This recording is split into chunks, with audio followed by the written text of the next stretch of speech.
Hello. I clicked on the wrong one. There we go. Okay. Welcome, everybody. It's the Witching Hours. Medium Jenny Lee, Giant of the Frost, and today we have Charity Janisse is back. Yay! It's been a while. She was one of our very first guests, twice, back last year. Yes, when we were just getting started. Yeah. So this is episode 11. Can you believe it? Yeah. Oh, yeah. That's one of them angel numbers. 11. Good old 11. I think I might have had you guys muted. Good God Almighty. So many technical problems. Okay. All right. Say hello again. Yeah. Hello. There we go. Hey, everybody. Tonight has been the night of technical mayhem and mischief. It's so like bear with us. Rip your hair out kind of problems this evening. Hello, Castle Cutie and Linguist. Oh, Cutie is here. That's my friend. Oh, yay. Hello. Nice to have you here. Yeah, we've had problem after problem after problem. And then I start the stream and you guys can't hear her. So or him. So, it's just one thing after another. We'll get there. We were talking about whether Mercury retrograde had started yet. I think we're a little bit early, but the problems are still ensuing. Michelle. Hi, Michelle. It's all because of the witching hour. It's perhaps. Okay, so what we're doing today is Charity Janisse has a lot of crazy stories about all kinds of weird stuff. And she's going to be sharing some of those with us. We're going to be doing some channeling, and I think we might do a few tarot readings as a group for a couple of lucky people. Mm-hmm. Yes. Yeah. But before we get started and all of that, it's time for the news. The news. Woohoo! Okay. So, a couple interesting things this week. I guess we can start this off with hey, you guys. Remnants of 17th century shipwreck thought to have inspired the Goonies is discovered off the U.S. coast. What? So, since 1693, a Spanish galleon has kept its secrets at the bottom of the sea, but has a team of intrepid underwater archaeologists unlocked the mysteries that inspired a movie. Archaeologists have discovered remnants of a centuries-old shipwreck they believe that inspired the film The Goonies. The Spanish galleon, the Santo Cristo de Burgos, sailed from the Philippines in 1693 across the Pacific Ocean. And the article goes on to talk about basically a renewed interest in trying to find the wreckage, and they have unearthed 20 pieces of wood in a cave off of the western Oregon coast. What? That's cool.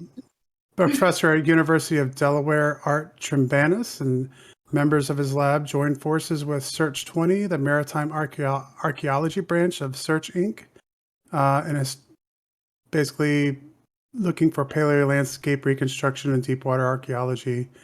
And it's being supported by the National Geographic Society and Maritime Archaeological Society, and they're carrying out underwater mapping, trying to find the location of the ship. So essentially, they have an issue where they're finding the wood for the ship, but they haven't actually found the full ship itself. But it was said to have all the treasure that they found in the Goonies on the boat. So I loaded down Spanish galleon. That's amazing. Oh, that's cool. Did they find One-Eyed Willie too? Yeah. After there. It's our time. It's our time down here. Yeah, so, they're just looking for One-Eyed Willie. The next one is the ashes of Nichelle Nichols, who people might know as Lieutenant Uhura from Star Trek, are going to be launched into space. What? So the ashes That's of Nichelle amazing. Nichols, who played Lieutenant Uhura in the original Star Trek television series, and she died in July, Recently, yeah. My are going goodness. to be launched into space later this year. Celestis, a private spaceflight company that works with NASA, will carry her ashes on a rocket set to travel between 150 million and 300 million kilometers into space beyond the Earth, Moon system, and the James Webb Telescope. So I'm not sure exactly where orbit ends, but that's pretty far out. She's That's going pretty past far the out moon. there. Wow. Yeah. That's awesome. That's really cool. That's so interesting. Yeah, and of course, she played a huge role in television history. Yeah, for Oh, yeah. She sure. was one of the first Black women to have a leading role on a network Mhm. television series. Yeah. So, awesome. She gets to boldly go where very few have gone before. So Yeah, boldly go where no one's ashes have gone before. maybe no, yeah, for sure. Here's a good one for the Wanderer and all you spider lovers out there. Do spiders sleep? Studies suggest they may snooze like humans. So Oh, it's a that's good to know. a question that keeps some scientists awake at night. Do spiders sleep? Daniela Rosler and her colleagues trained cameras on baby jumping spiders at night. The footage showed patterns that looked a lot like sleep cycles. The spider's legs twitched and parts of their eyes flickered. And scientists, basically leaving scientists to wonder if they aren't going into some kind of REM state. Now, here's the next question. Spiders dream. Yeah, do spiders dream? They're Yeah. the dreamers in animal medicine. Yeah, So. yeah. That's what I was wondering. What do they dream of? Yeah. I found it interesting. One of the doctors at the end talked about REM sleep in general is still very much a black box. So like the whole process of REM and dreams are still very elusive in the scientific world of what exactly is going on. Really? Of course, we have We don't know lots of anything. questions about that. We know nothing. We like to pretend we know stuff. We don't know anything. So, Purple Throne. Hey, Purple Throne. Purple Throne said my BFF from grade school lives right there by the Goonies Rock. Oh. Yeah. Oh, Treasure for everyone. How much does that cost for her to be shipped off into space? That's an excellent question. Yeah. Who's paying for that? You can already go in. Just take it along. Yeah. I mean, especially, they're doing a service here. But, I don't know. I bet they're having to pay something. They talked to one of her children about it. I don't know if it's, sometimes companies like this are doing this with, famous people like, especially the Star Trek crew. Like William Shatner went up in Jeff Bezos' rocket here not too long ago. Yeah. So it's a way for them to like garner interest in what they're doing. Or as Erica likes to call him, Uncle Jeff. Yeah. She's like, I'm tired of giving Uncle Jeff my money. And then the final story I have tonight is a Danish king who gave the name to Bluetooth buried in Poland. So more than 1,000 years after his death in what is now Poland, a European king whose nickname lives on through wireless technology is at the center of an archaeological dispute. Chronicles from the Middle Ages say King Harald Gromson, who was nicknamed Bluetooth of Denmark, acquired his nickname courtesy of a tooth, probably a dead tooth that looked bluish. It's a wonderful thing to be known for. Also, the rumors are for him specifically, whereas that he had a dead tooth or something, or maybe like he ate a lot of blueberries or something like that. But for the most part, I think the tooth is probably the more realistic one. Yeah. So a Swedish archaeologist and a Polish researcher recently claimed in separate publications that they have pinpointed his most probable burial site in the village of Vajkovo. Good luck with that. Mm-hmm. Yeah, I'm not good with Polish. In an area of northwestern Poland that has ties to Vikings and Harold's times. So essentially, they were able to find they found a mound, and it's near a Catholic. Oh no, Lithuanian. Church in Poland, and King Harold was one of the ones who began as a pagan, and then as a king he switched to Christianity. So, well, Castle Cutie did say yes, Poland! Exclamation points. Yeah, yeah. I remember you speak Lithuanian, but close connection to Poland. Yeah. And so the Ericsson Electronics. I remember I had an Ericsson phone back in the day. They were a Swedish telecommunications company, and they're the ones who created Bluetooth and named it after Which the him. So Bluetooth that's symbol is like 2 runes put together, isn't it? yeah, it's runes. Yeah. Oh my Yeah. God. Pretty cool. Crazy. Yeah. Wow. So let's see. Purple And Throne. that is the weird news. Yes. Weird I like- news. Purple Throne stood, they dream of us stepping on them, poor things, poor spiders. Or Aw. linguist thinks they dream about biting us. Yeah, possible. Purple Throne asked which runes. Do you know which runes it is that makes the Bluetooth symbol? I can look it up real quick. The Castle power of Cutie the- said, I'm Lithuanian, but my girlfriend is Polish. There you Yeah. go. Yep. That's where you were getting it. Polish connection. So we need her to tell us how to pronounce that place. 'Cause Right, yes. none of us are going to get it. No. Not even close.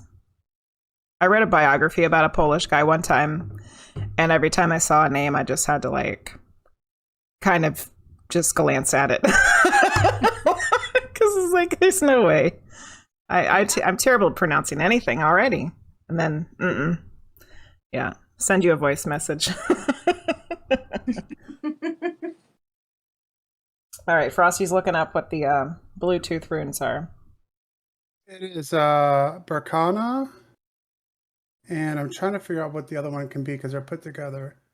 It's B. The Berkana. Berkana is the one that looks like a B, right? Yeah, and then more than likely it's TWH. So the T, the B and the T, that makes sense. Oh no, they have it listed on here. It's I'm gonna look it up. The one that's like an H. It's like a line down the middle with like an X in the middle. The Nordic H. You know what? It's probably a little different because I use the Elder Futhark. So Maybe it's the that's probably older one. That's probably younger Futhark. Well, it's the newer one. Oh, the newer one. Okay. Yeah. Yeah. There we go. That's as close as we can get it. Names are hard for me, and I used to live close there. Ukrainian, yep. Polish are really close. Yeah. Yeah, we got all kinds of people in here from all over the place this evening. Awesome. Yeah, we do. We have someone from Ukraine too, right? Yeah. Ukraine, Lithuania, Poland. I'll have connections there too. Yeah. All right, so let's get into the Charity Janisse conversation here. Oh, God. So, not too long ago, you came and got your very first reading on my reading night.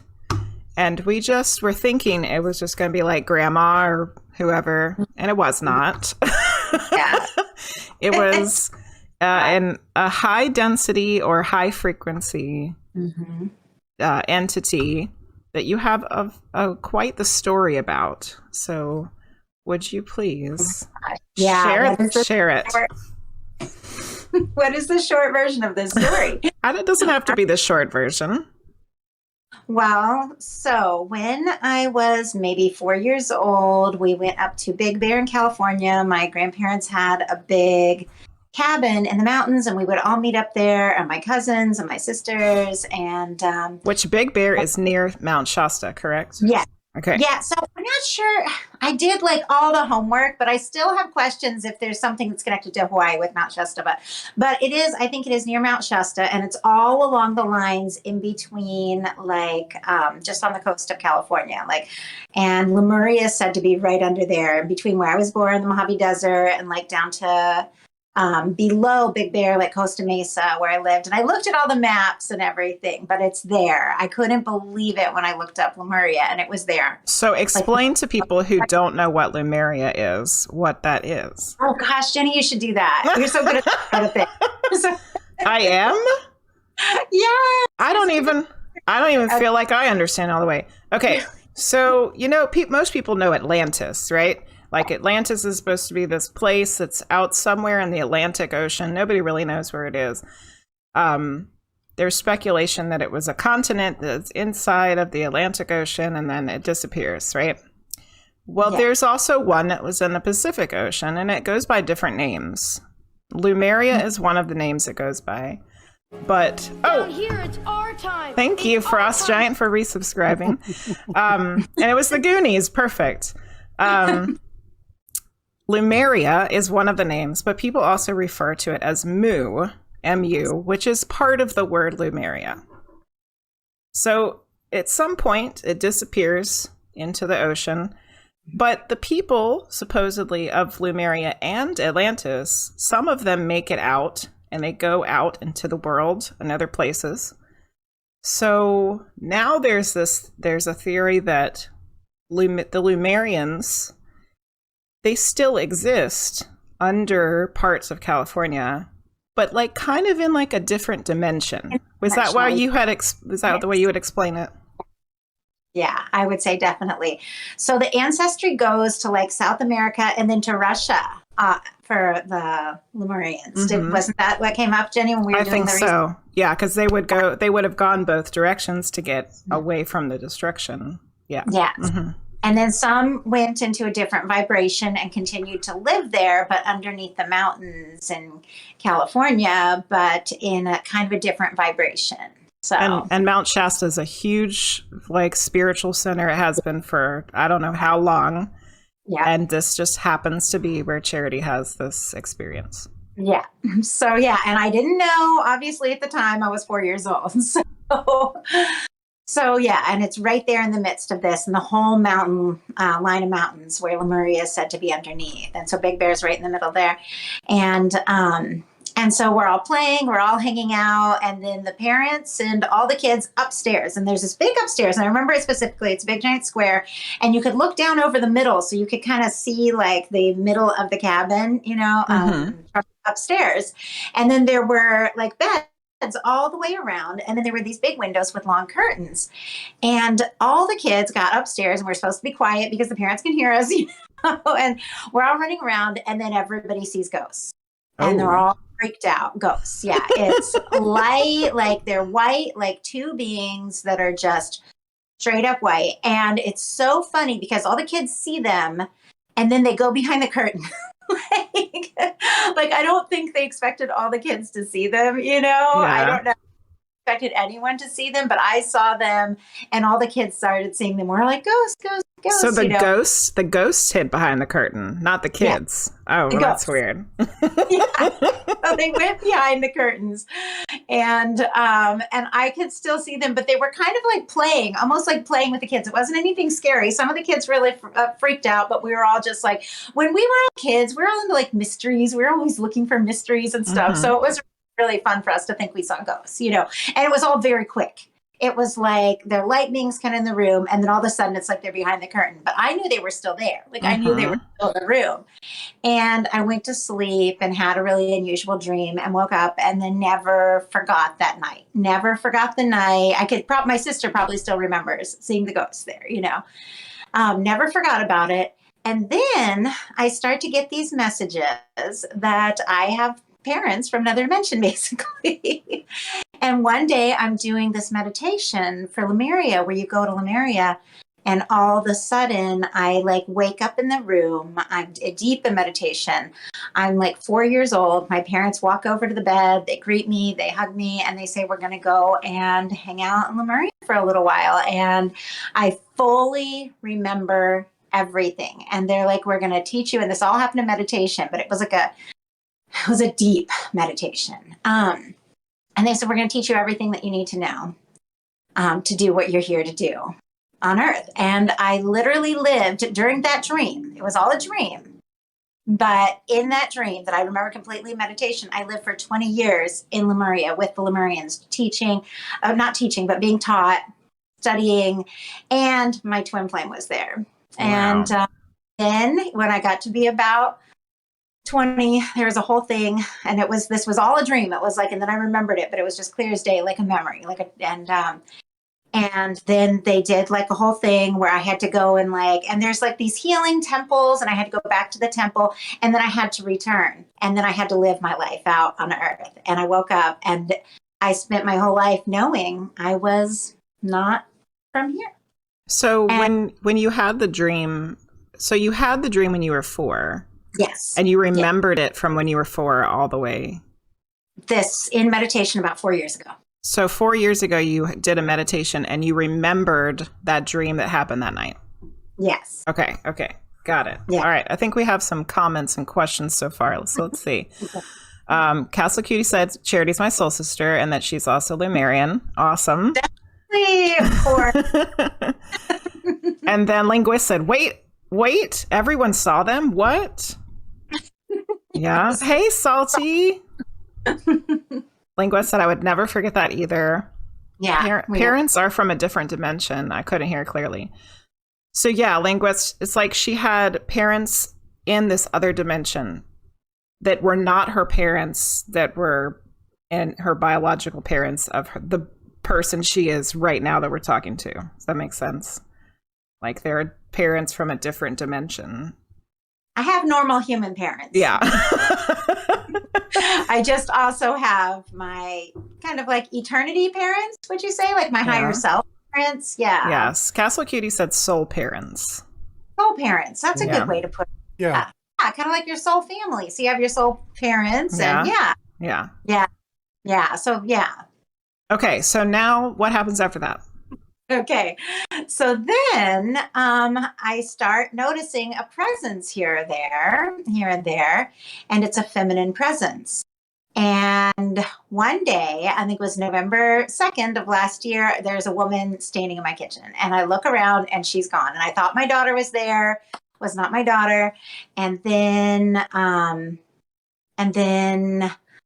one night I'm going to sleep and I'm falling asleep and I hear the words, I'm ready. And it's a woman. And I sit up and I'm like, someone said out loud, I'm ready. And then I like close my eyes and I see, I can't even explain it. My room is filled with like color, rainbow lights, smoke, pyramids, little fractals of rainbows all over. There's a glowing blue light in the corner and I can see it when my eyes are open and closed and I'm wide awake. Wow. Yeah, and it was surreal and it was so beautiful. It felt so good. I just wanted it to last, and I kept like just wanting it to last. I was like, and it stayed maybe about 10 minutes, and then it went back to normal, and I went to sleep. But I just wanted it to last forever. It was like so amazing. So then I got a reading from you, Medium Jenny. Well, hold on. What do you think that was?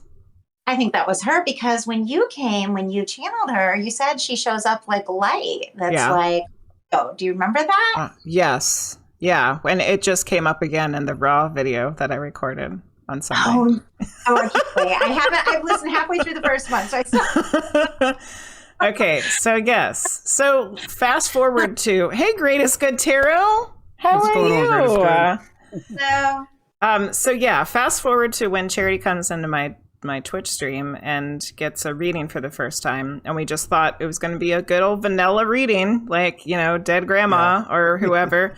And it's not. It's a higher density, higher frequency, however you want to think about it, entity who's a female. And it's the Lumerian mother. Yeah.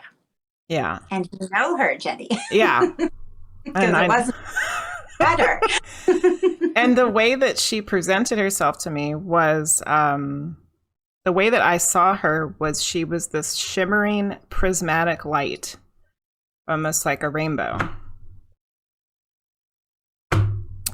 And then, not to give anything away, because in case you were going to go watch that raw video, which I think first thing about me, coffee and you.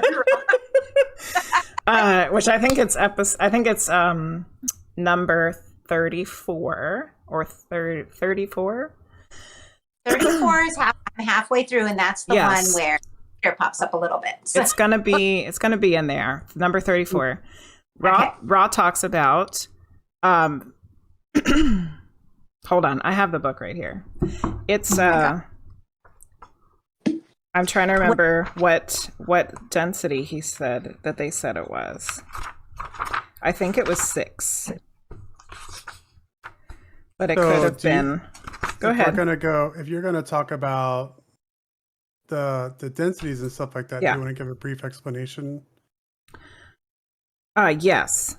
So it's 4th density fourth density positive is a rainbow or prism with blue, green, and indigo. So that's how the mother shows up in fourth density positive? Yes. Is that According to Ra, yeah. Okay, so densities and frequencies, etc. Well, there's different ways people look at it, and it's different ways people explain it. But the best way we can explain it is that our physical body right now, the existence that we're living in, we think about it as a third dimensional, third density, third third frequency or whatever. And you can almost think about it as like dimensions. Like we are like width, height, and depth, right? But then you start adding more stuff in there, and it grows and it gets denser, and there's more to it. So, according to the Raw Contact book, fourth density is a space where a whole group of people from a planet come together in what they call a social memory complex. And they are focused on learning about love. Like all the way through the fourth density is supposed to be learning about love. And I don't think we need to go too much more into all that because it's a lot, and we could spend the whole night talking about that. And I don't want to talk about it. Yeah, for sure. But I just wanted to make sure we got a brief description of the terms that we're using here. And real quick, I just want to say for everyone else who's coming to chat, welcome to the Witching Hours tonight. Yeah. Me and Medium Jenny Lee are welcoming returning guest Charity Janisse. Yes. Make sure you go check out her YouTube page where she does love readings and all kinds of cool stuff over there. And so tonight, the topic, if you came in the middle of this, we are talking about an ancient kind of Atlantean sister continent, you would say, I guess, of Lumuria, and some kind of spiritual connection that Charity has kind of experienced with that. And so we're interviewing and kind of talking about that tonight. Yes. Perfect. Yeah. Castle Cutie said, "Oh, perfect. She's a rainbow." Yes, exactly. Linguist, yes. The Raw Contact video that talks about this fourth density prism of color aura is number 34, video number 34. So it looks like, so Linguist said, "I'm struggling with terms. Appreciate the time you guys took to clarify." And Greatest Good said, "I have a question. As I've recently had this conversation with a friend, when people are connecting to the darker side of things, do you think people are actually connecting? Or are they only relating to the same plane, but only seeing what they want to see?" Oh, just clarified your conversation. Never mind. I don't think we clarified your answer, Greatest Good. I mean, I'm glad that you got something out of that. But the darker side of things, I definitely think there's a darker side of things. I think there's like fourth density negative, but there's also dark things from our density too that are just like earthbound things. And I think fear has a lot to do with pulling those guys in. They're attracted to fear and stress and stuff like that. Exactly. So it is kind of not necessarily what you want to see, but what you're attracting based on what kind of emotions and things you're going through at the time. Yeah. Would you agree with that, Charity? Yeah, I would say definitely, because we are all vibration and frequency. And so what you're processing, you're going to draw in and experience more of. So when you start having a lighter, higher frequency, you're going to experience more of the high frequency positive things. But if you are in a place of fear, we attract more things to fear. It's kind of the way it works. And there's a lot of fear thought forms that kind of, so many people have been afraid of them. It's practically real. Like, So Linguist asked a good question. Can we figure out our density? I guess in other words, are we all the same density here? No. Yeah. So is there a way to figure out what density you are? I guess is what Linguist is asking there. So right, the Earth supposedly changed over to the Earth itself supposedly moved into fourth density around 1980. But our civilization. yeah, like, well, no, not the civilization, just the planet. But Caught up yet. the people on the planet have never Okay. caught up to fourth density because we keep screwing everything up, which I'm sure we can all agree. We continuously screw everything up. So we haven't made it to fourth density yet. The people haven't. We can have fourth Okay. density experience in the third dimension. Yes. We don't in the fourth dimension, but we can experience it. But, however, there's more. There are higher density entities that come to Earth to incarnate because they want to help the third density, which is most human population, make it to the next. Try to level up. Think about it like in a video game. You're trying to level up. We've been trying to level up to fourth density forever, and we haven't got there. We're noobs. Thanks for Says- the Live people ignore the strange and unusual. I myself am. Oh, I can't hear. That's okay. Thank you, Greatest Good Tara, for the follow. How many densities are there? So, according to Ra, there's 8 densities that they know of. But see, Ra's only a fourth density entity itself. So, they don't really know. They think at the eighth density, you go back to being part of the whole. Like you go back to source, you go back to God, you go back to the, however you want to think about where we all come Universe. from. Yeah. Would that be good? Yeah. Yeah. Universe. Whatever word you want to use. You want to, whatever Yeah. that is. Yeah. Consciousness. Yeah. Only level 8. Yeah. Yeah. I know. I can get that like in a weekend, right? Yeah. We're rubbish. We are rubbish. We haven't made it out of third density, Greatest Good Tarot. What the hell are we waiting for? Let's see. Castle Cutie said the more elevated we are different density. So also according to Ra and the Ra contact, there's sub-levels. There's like 8 sub-levels of each density. So as you move up in the density, you do get some bonuses. One of the bonuses is being able to choose your adventure. Yeah. You get seniority to choose what kind of life you want to have so that you can have better lessons to help move you along to that fourth density. So it's like evolution. Yes, it is. Linguist said something else here. I noticed that the more negative I am and people around me, there's much more negative going on. The more relaxed I am with people, the smoother things go. Correct. Exactly. And when you finally see it and you notice it,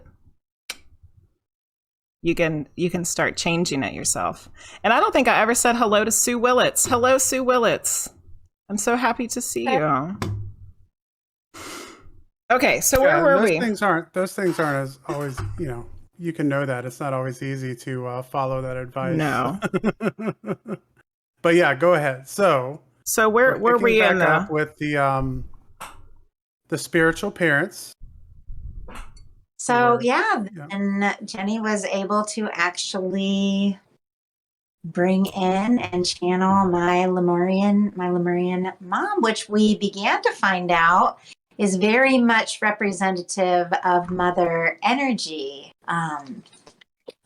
When she say, which began to show everywhere. Yes. Yes. So what happened at the end of that reading was I had a personal experience where I experienced a physical reaction of my body feeling denser, which makes sense because she's supposed to be a higher density. So her physical being is denser. And if her energy blended with mine, then I would feel that denseness. And that's what happened. But I realized that I had that happen to me as a child whenever I was sick. Yeah. And then I remembered that my dad also had a lady that would come and hang out with him when he was a kid, whenever he was sick or he was not, in a good place. And so we started to figure out, and then she started coming up in like tarot readings and she was just like everywhere. Goodness. Once we saw her, it was like she'd been all along, but Yeah. everywhere. So Yeah. I'm starting to feel like she is almost like the Divine Mother. Yeah. And she shows herself to people in slightly different forms so that you will personally connect with her so that she can also help you. So are you saying that the Lumerian mother that Charity referenced is also the mother figure that you and your father both experienced as well? I don't know. The same entity? In a sense. Okay. Different ways. So She shows up in different ways, different dimensions, different lifetimes, different. I don't know how it works. I will not pretend to know how any of this works. It's just I'm trying to explain it from the things I've experienced. So But you have a sense that those two things are connected. I think that Charity had a Lumerian mother. And I think that my dad had, because she shows up to my dad as like this Norse lady who's kind of like almost like a witchy woman. And I think like a shaman. Yeah. So I think Charity had a Lumerian mother, and I think that my dad had this Norse grandma witch lady, and I had somebody too. But the Divine Mother like shows herself to you as those people so that you will connect with her personally. So she shows you what you want, what you need to see her as. Yes. Okay. But she's like all the same. So like I hate to say this, if there's any super Christian religious people in here, I do apologize because this might offend you. I think that when people see the Mother Mary, that she's the same thing. Yeah. Well, she's all in blue, and that's like how she shows up. It's like that energy, and it's a caring, nurturing mother energy. Well, I don't know if that would specifically be. I don't know if that specifically be like offensive. I think there's a comfort sometimes for people to know. Maybe from their point of view, it's just going to be a reinforcement of their belief in Mary, whereas with other cultures and other religions, it could be a reinforcement of theirs, some other earth figure or whatever. So I don't know if it's exclusionary in that. But if I'm making it sound like it's not the Mother Mary, that could be offensive to somebody. Yeah. But I don't really know how it works either. Well, I think she's so high up in the densities that she's so aligned with the higher densities that she also has experienced all these other densities and shown up in all these different forms, probably on her own journey. But because she's so elevated, she continues to represent a lot to us. So we all have thought forms about the different beings she has been on her own journey. But now she's not incarnate, right? Yes. So I connected in with her again during a meditation after your reading, and she said she doesn't come back anymore. She chooses not to come back anymore because I think she's figured out a way to be able to help a lot more people where she's at than what she could have done if she was incarnated. All right, so let's check on the chat here. What do you think is holding people back from level 4? Where do we start, Greatest Good Tarot?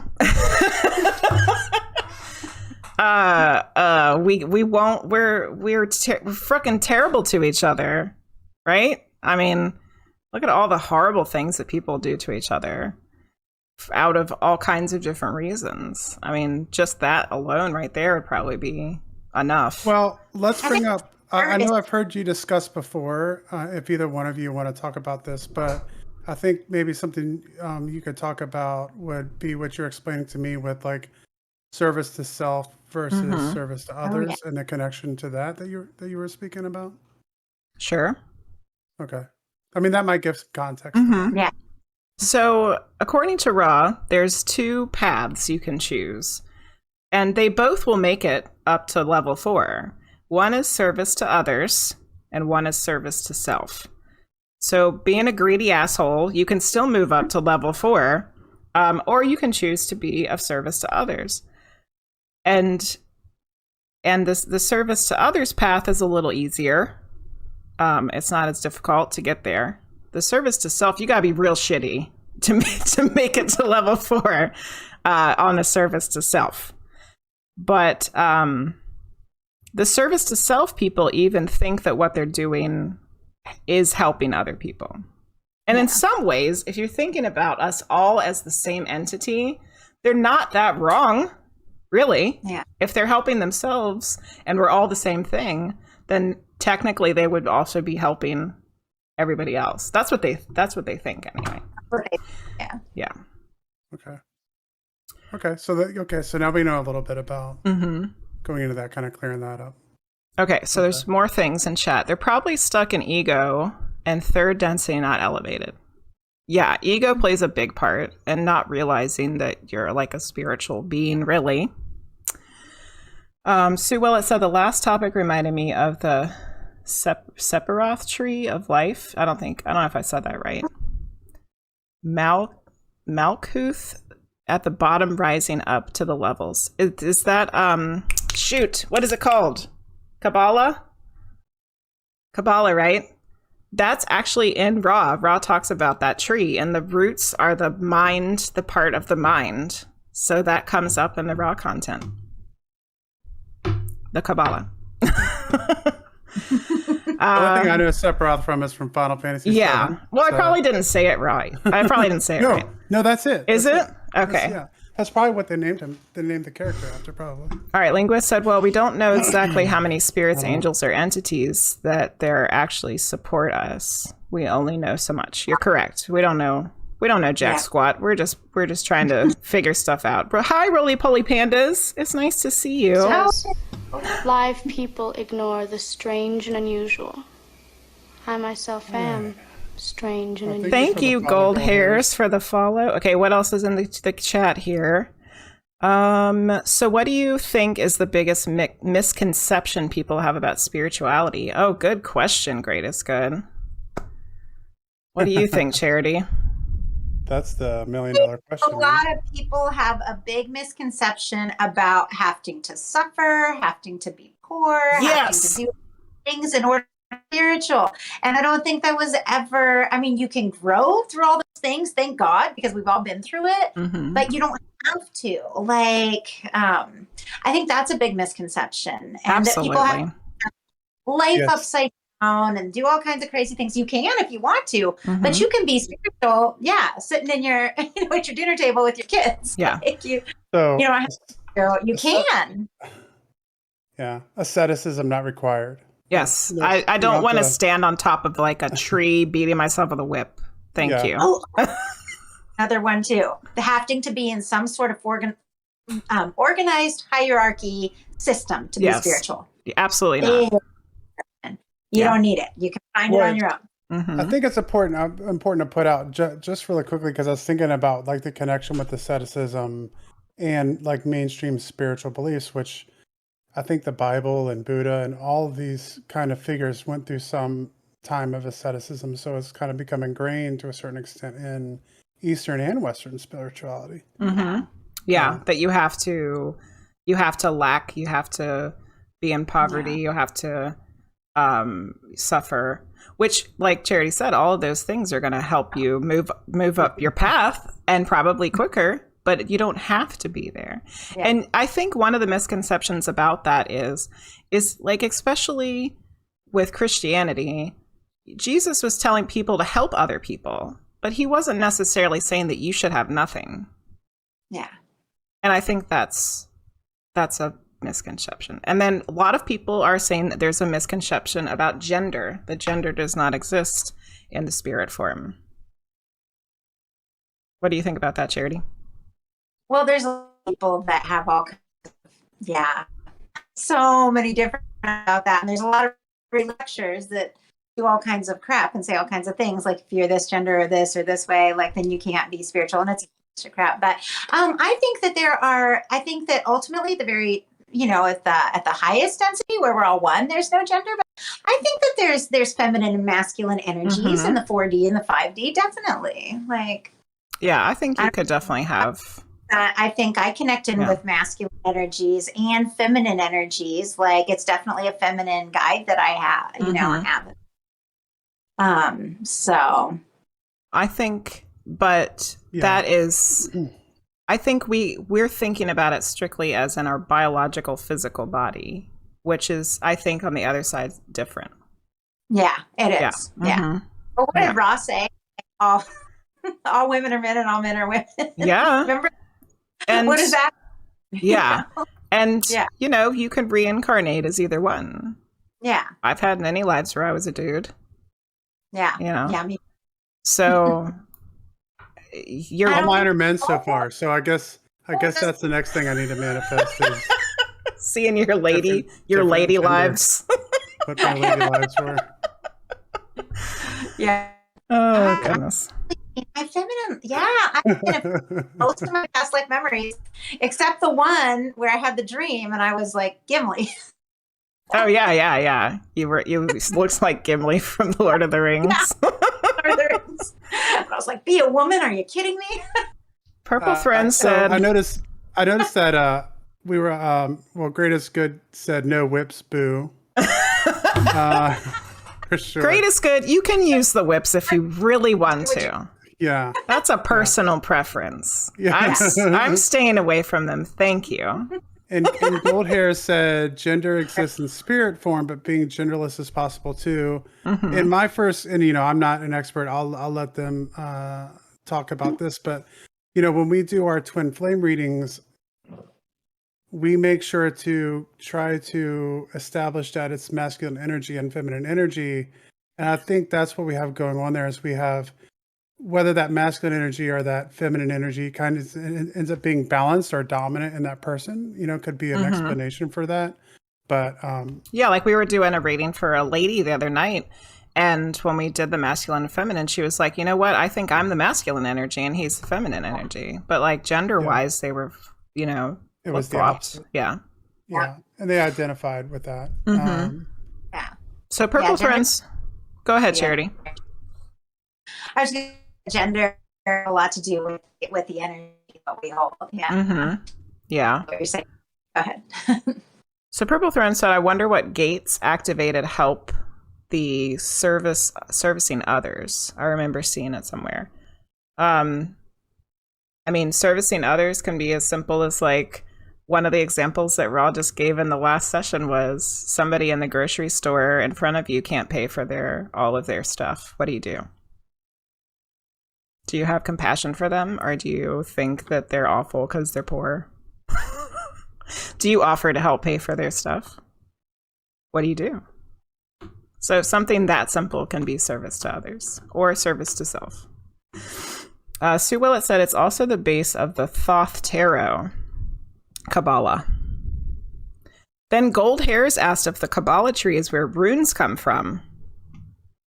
So that's a good question for Frost Giant.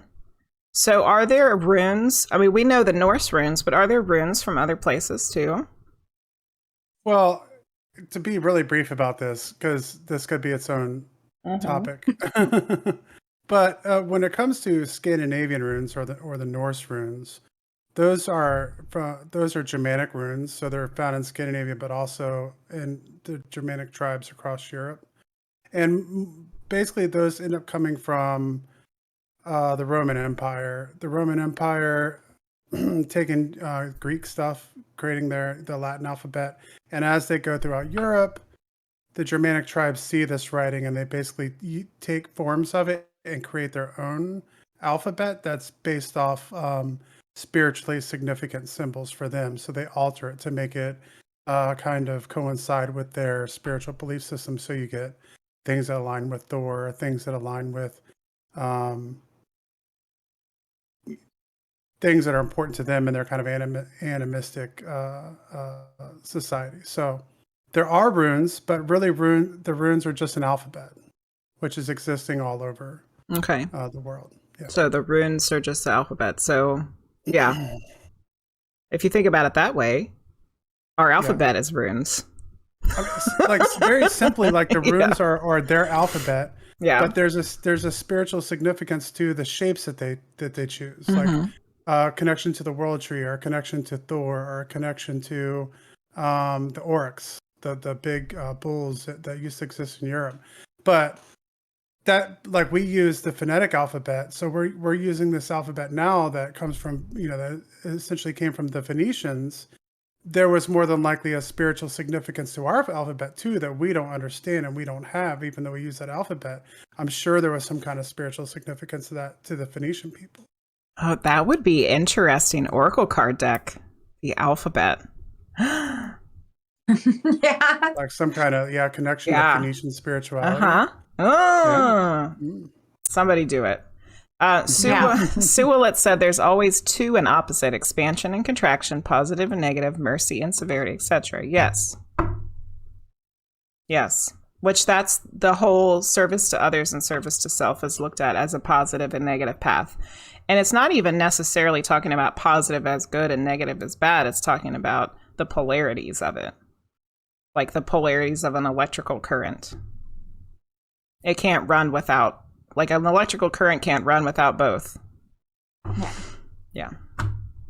Also, greatest good. I want to know real quick. Just let us know in chat if Mr. Musk gave you internet or not. I'm curious from being in your stream the other night. So just let us know if the guy passed you by again. If Elon has blessed you with the interwebs. Yes. And then so just to do a quick reset here. We've had a lot of people jump in, so I just want to say welcome once again to the Witching Hours. Tonight we are talking about. Right now we are talking about Lumuria. Our guest is Charity Janisse, and of course, me and Medium Jenny Lee are here hosting.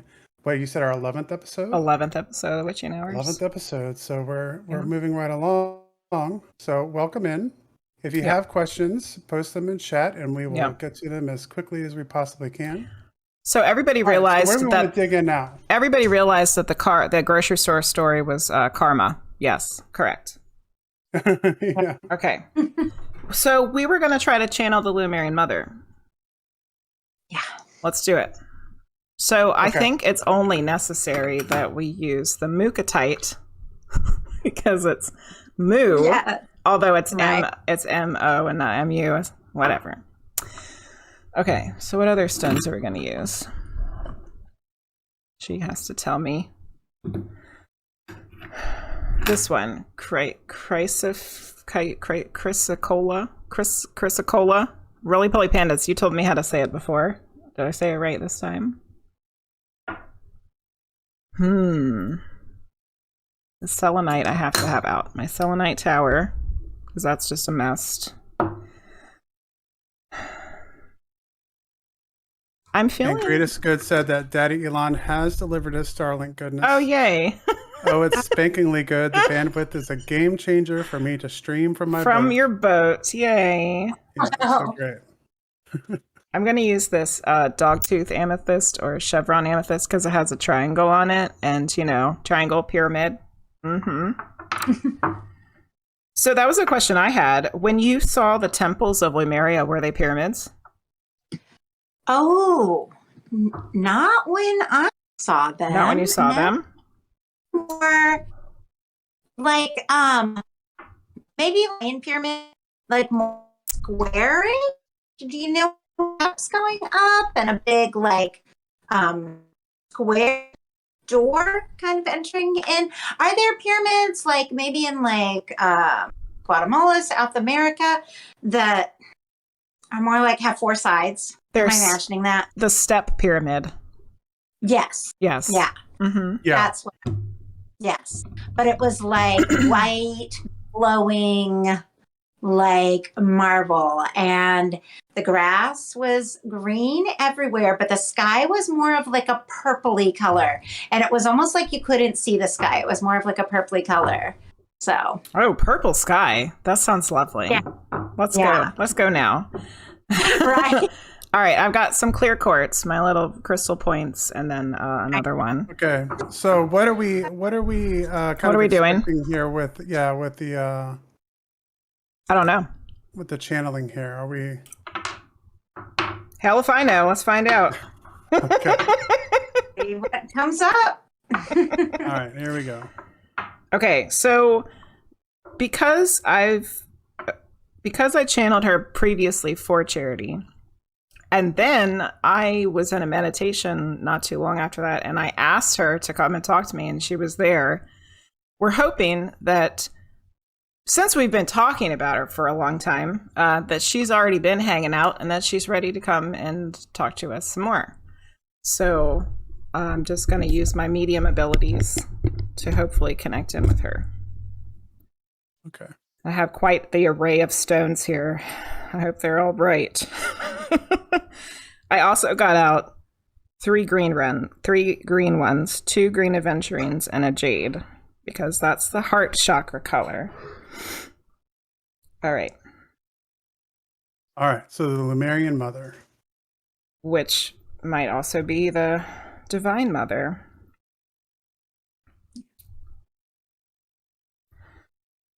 Okay.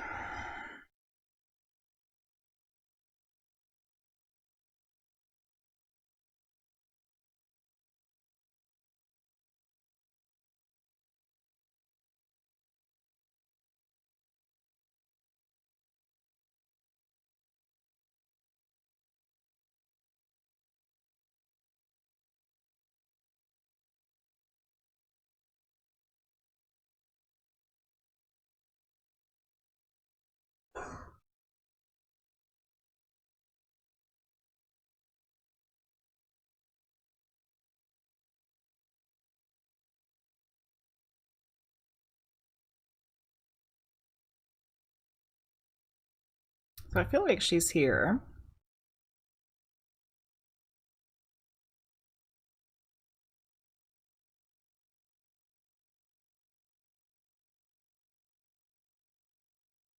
It'll take a little while for my energy to blend with hers.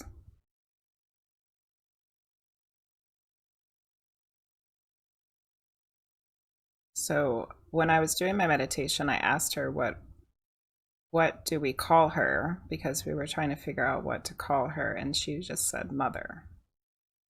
So that's who I asked for. And I felt like she was like right there waiting.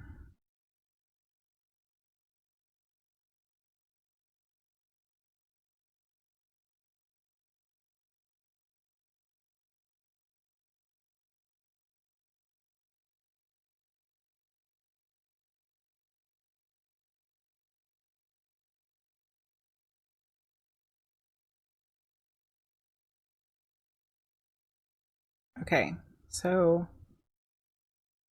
I think it might be best in this situation, since we're not really trying to, I'm not doing a medium reading. I think it would be good for you guys to ask a question, like one at a time, slowly. Okay, chat. So if you have questions, put them in chat and I can read those. And Charity, if you can ask, I think you should lead off the questions. Okay. Maybe to be like non-specific are some of the things Jenny and I have been realizing recently. Is there truth in those? Is there a way to ask that? You just did. Yeah, okay. I just was Okay. truth. Is there truth in the things we think we're figuring out?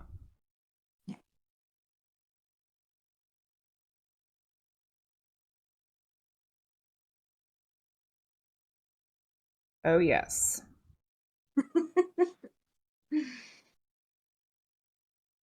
You two are intertwined.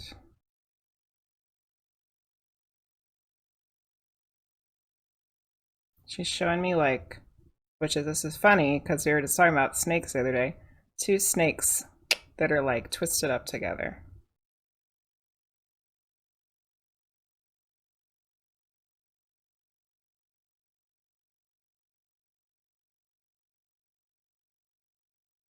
Trust.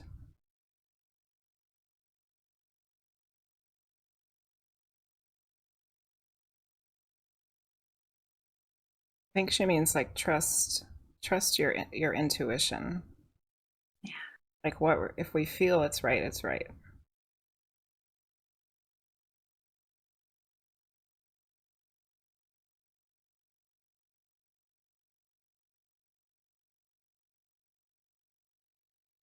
All right. Another question. Castle123 Cutie asks, am I connected to Charity's mother? The Lumerian mother, I'm assuming, is what she means. Yeah, I assume.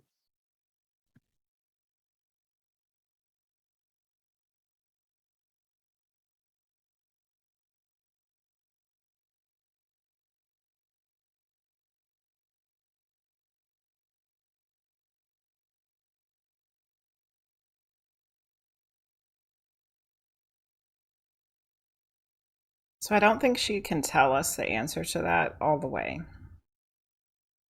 because from like what Raw says, there's certain things they can't tell us because it might interfere with our free will and like finding shit out on our own, you know. Okay. But what I'm sensing is that there is some kind of connection, but it might not be exactly what you think it is.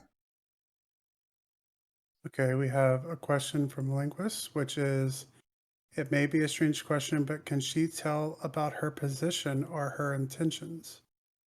Good questions.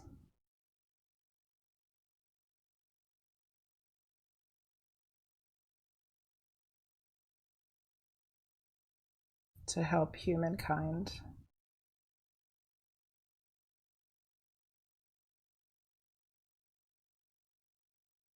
Through love and compassion.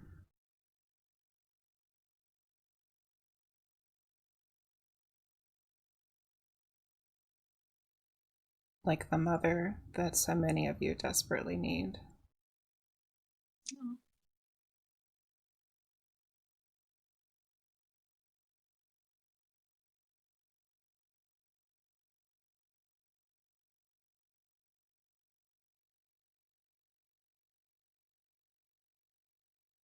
She sees all.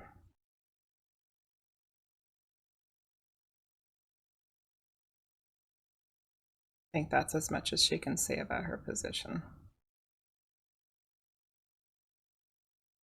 Next question. Who is Charity Janisse? I think that's the question for her and not actually asking who she is. Oh. Charity Janisse, who are you? Who am I? Yeah. I'm artist, author, psychic, Lemurian daughter, apparently.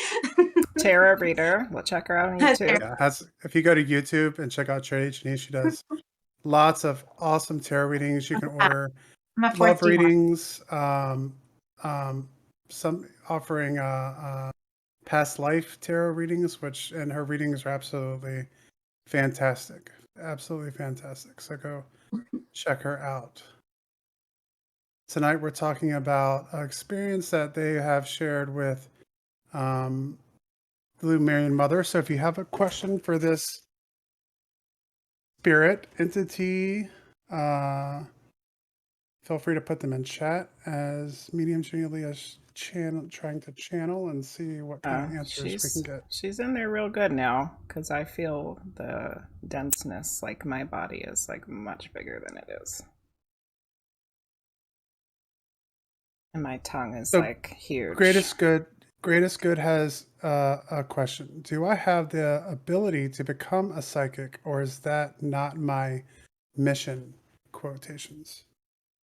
This is Jenny speaking. What the hell are you talking about? You read tarot for crying out loud.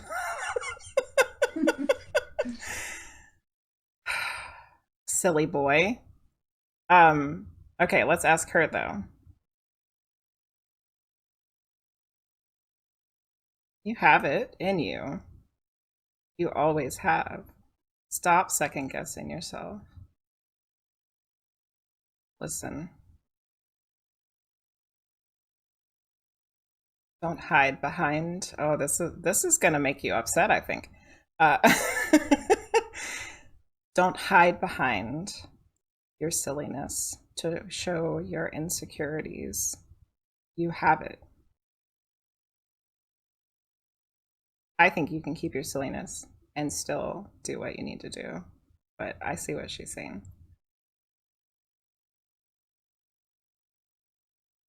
Next. Why doesn't she want to come back to Earth?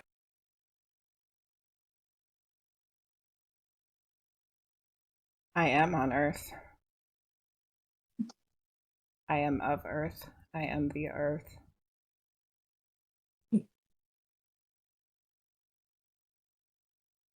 Chills on that one.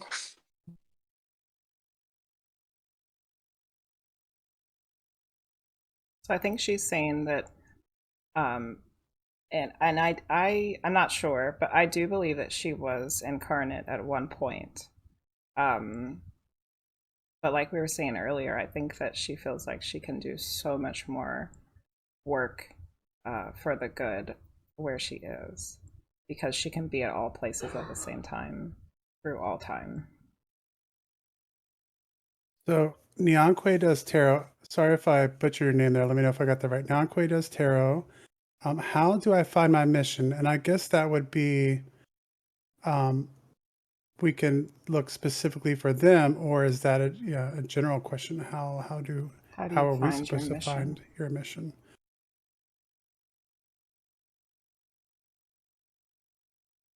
Hold on, I have to readjust myself. My neck was like really hurting. Hold on. Yeah, are you okay?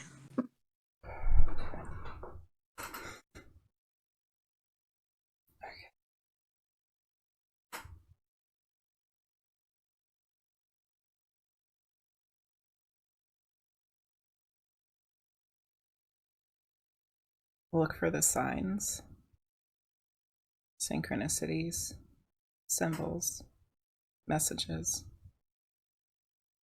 I have to learn how to really listen and really look. When you feel it, you feel it, you know.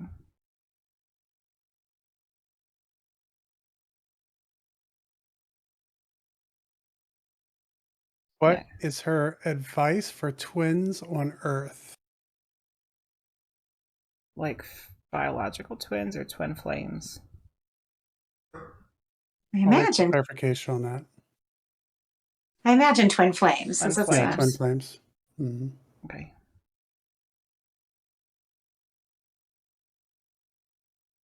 She just showed me a fire lighting.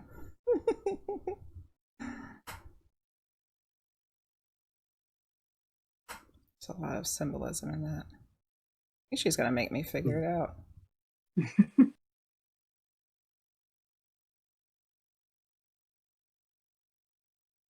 No, she's gonna tell me. Okay.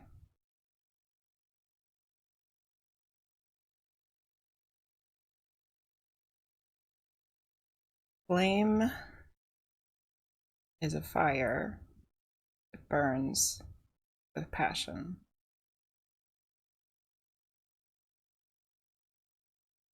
Can be quickly extinguished, but just as quickly reignited.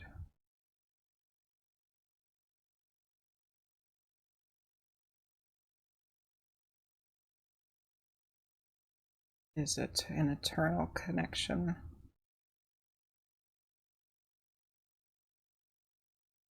Some of you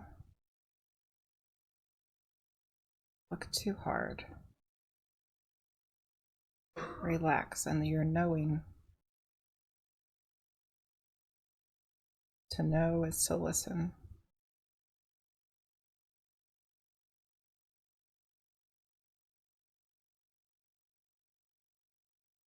Okay, next.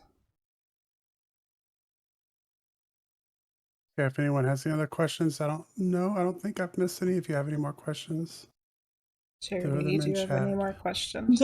Yeah, I can catch one. It's personal, but I channeled a story about a husband and a daughter from another dimension. Is that something I channeled? Is there something real in that? Are they here?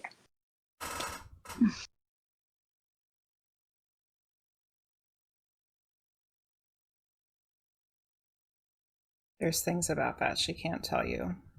Oh, I had a feeling. It was worth asking, right? It's worth a shot. All right, let me see if there's anything that she is willing to share, though. Fine. I trust my intuition. She knows that. Yeah.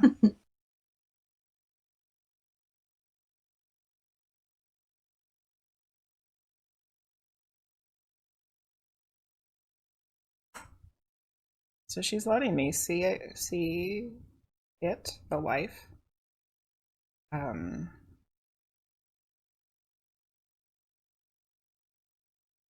So I think she is saying, she's acknowledging that what you experienced isn't just like a dream or an imagination, but what you experienced is real. Okay. But she can't tell you the rest of it. Yeah. Next. Do our dreams reflect a different reality that we're a part of? Question.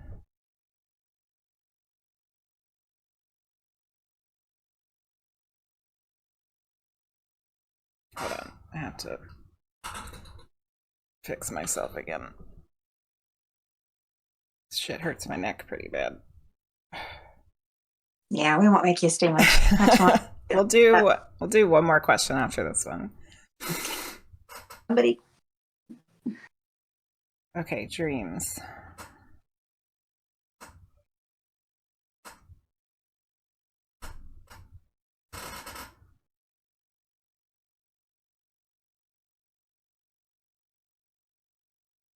I think I moved too much. Okay, hold on.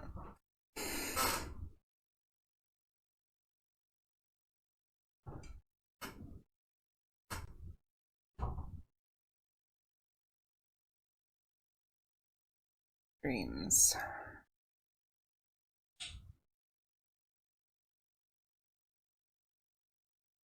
Dreams are a manifestation of time, space,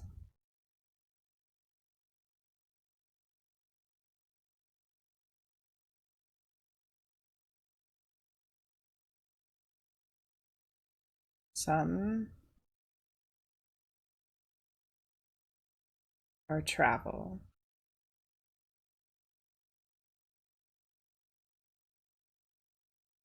some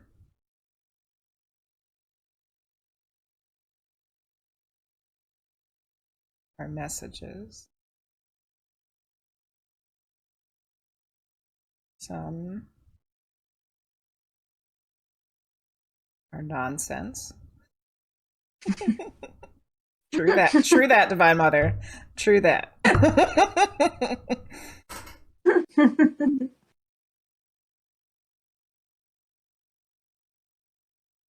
Some are a calling to remember.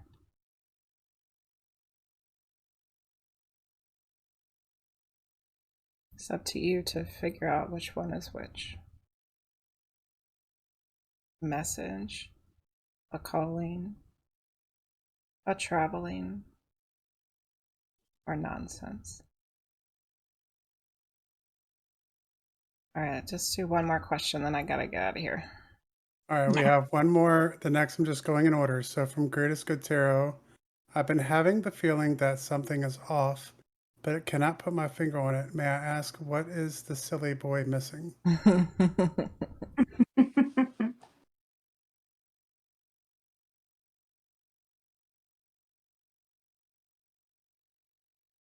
Trust. She said that word many times tonight, hasn't she? Yeah. Trust. Can we ask one more? There's more to that one. Hold on. Okay. Trust yourself. Trust the world, the universe. The universe has your back. You're trying to do good. When you try to do good, the universe is always going to help push you in the right direction. But first you must see and you must listen. And then you must trust. All right, you got one more for me, Frosty? Yeah, I think this is a good one to end with here. How do you know you are a starseed, and how do you know what kind? There is a lot of misconceptions and distortions.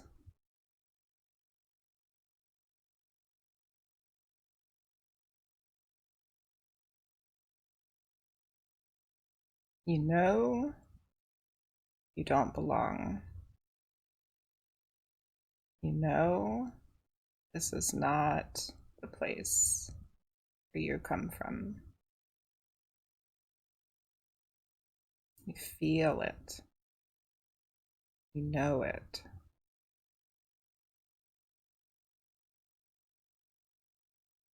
Look to the stars. Feel, know, research. Listen to yourself. Don't let others tell you where you're from. You must look within to look without.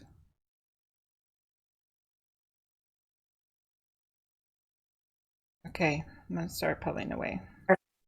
Yeah, that was perfect. Okay. Thank you, Mother. Thank you, Jenny, so much. Just tremendous gratitude. I'm glad I didn't put any eye makeup on. My eyes are like What do we think, watery. chat? What do we think? Good God Almighty. All right. I have to take these headphones off for a second. Just hold on. You had a long time. Yeah. I know. I'm sorry. I was trying to rush. We had a bunch right there at the end. So, and I saw the one about Starseed, and I was like, oh, that's probably one a lot of people would like to see an answer to. So, I felt like that was a good way to wrap it up because the advice from the last two questions I feel to anyone. It's about, yeah. like. All right. So let's go. Well, let's go through chat here a little bit. Hi, CMC, your boss. Yeah. What's up? Hey, CMC, what's up? Good to see you. We was just talking about you the other day. Yeah.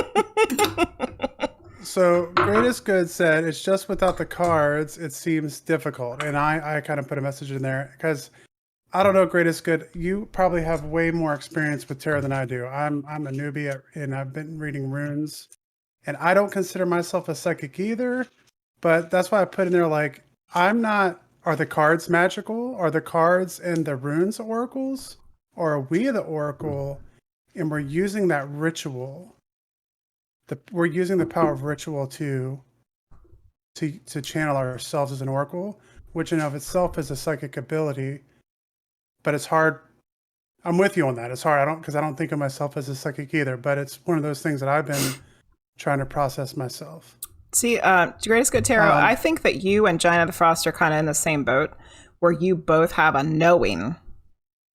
You have a knowing about things, and sometimes when you just know it, but you're not seeing it or hearing it or like getting a feeling or whatever, you feel like it's not necessarily as true as it would be for somebody else who sees it in a different way, but it doesn't downgrade it at all.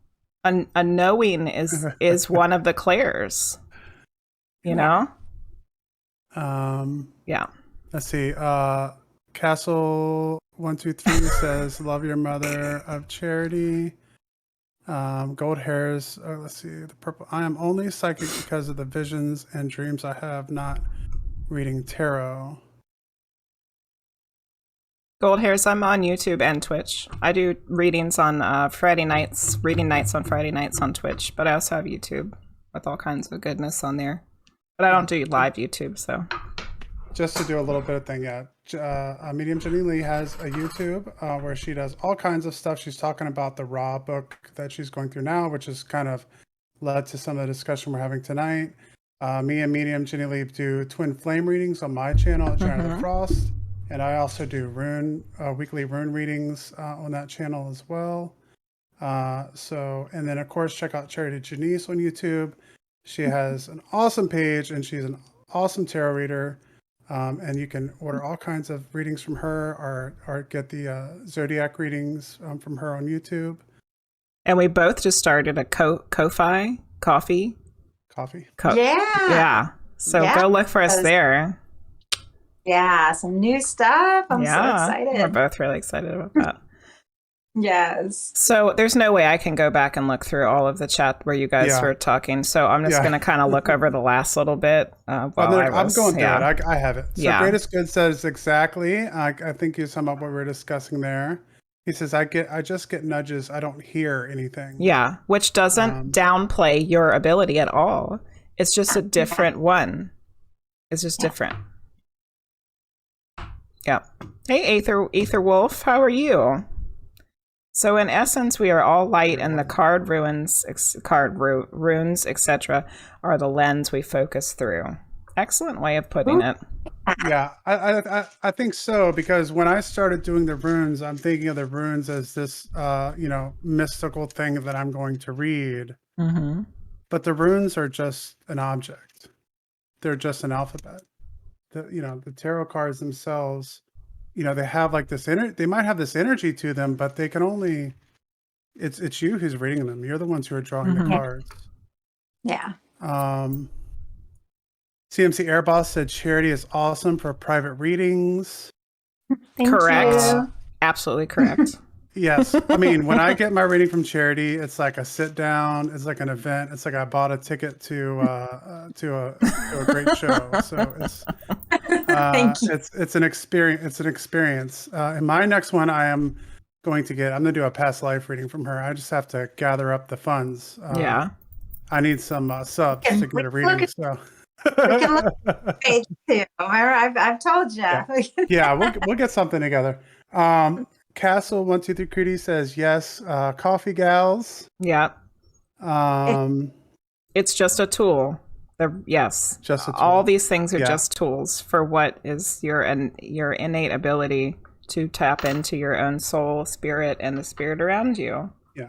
And one thing that probably brought that to mind is we're always watching weird TV shows. And tonight when we were watching, there's like a Netflix, Believe It or Not kind of show where they're going around with talking William about, Shatner. It has William Shatner. It's just like a show that maybe half the time I wouldn't put any credence into, but this show is on ritual and how all around the world, whether it's Christianity, no matter what spiritual belief it is, there's these things attributed to ritual and voodoo or hoodoo rituals and all these things that seem to have some kind of manifestation to it. And what's the purpose around that is that, all tapping into one source, it's all kind of, possibly, in my estimation, maybe, all this ritual is connected. Whether that's using witchcraft and making spells, or whether it's a tarot, whether it's praying, or whatever that is to you. Greatest Good said, Medium Jenny Lee, I'd love to shoot the shit sometimes because I feel like it's not psychic. And I'd like to be respectful with what I have instead of expecting to unlock all the skills. Well, Greatest Good Tarot, that is what we're here for. This is this show that we do, the Witching Hours. This isn't our normal stream. This is like the podcast. I don't know. I know it came on probably in your neck of the woods, but a good show back in the day that was hosted by Art Bell called Coast to Coast AM, where people would just stay up all night and call into long form talk radio and talk about aliens and psychics and near-death experiences and just try to figure some of this stuff out. And that's what this show is all about. It's that conversation you have with good friends after you've had 1, 2, 3, or maybe 4 too many. And none of us drank anything tonight. Yeah. We reached the point we don't have to drink to talk about weird stuff. Dinner hours ago. Oh, never mind. Charity was boozing it up at dinner. Okay. A little bit. Linguist said, I remember before I went to sleep one night, asked God, if you exist, what are you? Then I heard my voice say, I am you, but you are what you believe you are. That struck me. Yes. That's perfect. CMC says, this is deep and profound at Linguist. Greatest Good said, I'm so glad I stumbled upon you this evening. Well, I'm glad you stumbled upon us, Greatest Good. And we have been admirers of your stream for a while, too. I have nothing but a blast when I go in there into your stream. So I'm glad that you stumbled on us. And greatest good, just to comment on what you said earlier, you might not unlock all the skills, or as you start doing more, you might find that you start doing some of the other skills and you didn't even mean to. Yeah, know? that's what happened. Yeah. So you just keep doing you, and you're gonna be fine. Yeah. Yeah. It's a journey, and I like I said, I kind of feel like there might be some similarities there. Ethan Wolf said, "I'm wandering my way through the mystic landscape. I've always felt there is something beyond what science deems true. I have difficulty, I think, shelving the skepticism that has been drilled into me by society." Don't we all? Yeah, it's a challenge. Mm-hmm. Castle said, "Charity is drunk," and Greatest Good Tarot said, "What? You're sober?" One of these nights, let's do a drunk witching hours. We can just do like a Saturday night. Medium Jenny Lee stream or something. Yeah. That'll be fun. Like a party night. Yeah. Yeah, Art Bell used to have a 2-drink minimum. So let's see. I'm just because you can imagine who would call up on the radio, right? When there's like like millions of people listening. Helps to lower your inhibitions when you talk about That's very true. Yeah. For sure.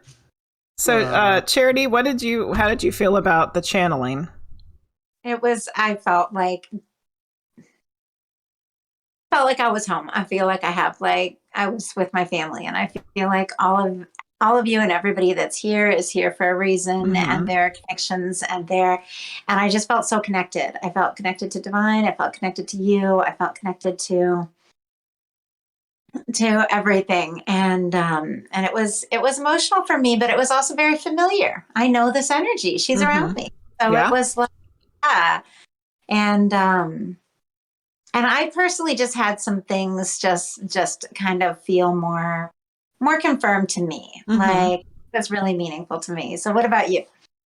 I was very excited to feel that sensation again, but it wasn't as overwhelming to me as it was the first time. I guess because now I know what to expect, There's a sense of processing to a certain extent. And we didn't know. No, yeah. We didn't know.